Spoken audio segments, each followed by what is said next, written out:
दहेज एक मजाक। लाला नारायण दास की शहर में सुनार की बहुत बड़ी दुकान है। आज उनकी दुकान पर उनके एक पुराने मित्र रतन सेठ आए। उनका कारोबार भी अच्छा चल रहा है। औपचारिक अभिवादन के बाद रतन सेठ उनसे अपनी बेटी के लिए उनके लड़के के रिश्ते की बात करने लग गए। दोनों ने अच्छी तरह से बात की, मानो रिश्ता पक्का ही हो गया। अंत में रतन सेठ बोल पड़े, लाला जी, आप तो जानते ही हैं कि हम दहेज के सख्त खिलाफ हैं। इसलिए हमारी लड़की 2 जोड़े कपड़े में ही आपके घर आएगी और बारात में भी कम से कम 10-15 आदमी ही लेकर आएं।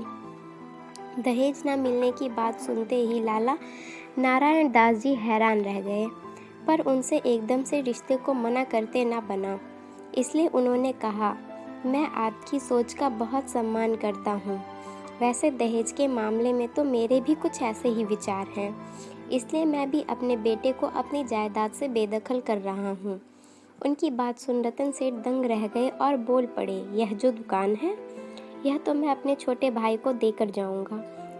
लाला नारायण दास ने उत्तर दिया। और जो शहर में बड़ी कोठी?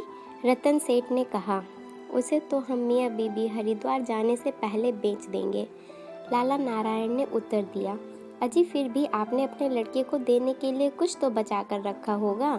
रतन सेठ ने उत्सुकता से पूछा, जी नहीं, हमने तो अपने लड़के को पढ़ा लिखा कर इस काबिल बना दिया है कि वह खुद कमाकर अपने और अपने परिवार का गुजारा चला सके।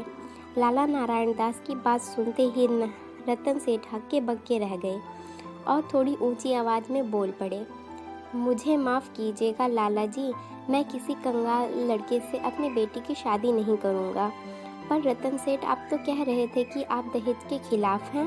लाला नारायण दास ने बड़ी मासूमियत से पूछा, मैं दहेज देने के खिलाफ हूँ, पर अपनी बेटी के लिए पढ़े लिखे बड़े घर के लड़का देखना तो सबका हक है। रतन सेठ ने कहा, इसी तरह से लड़के को शादी में बहुत सारा दहेज मिलना उसका हक है। लाला नारायण दास ने उन्हें आईना दिखाते हुए कहा।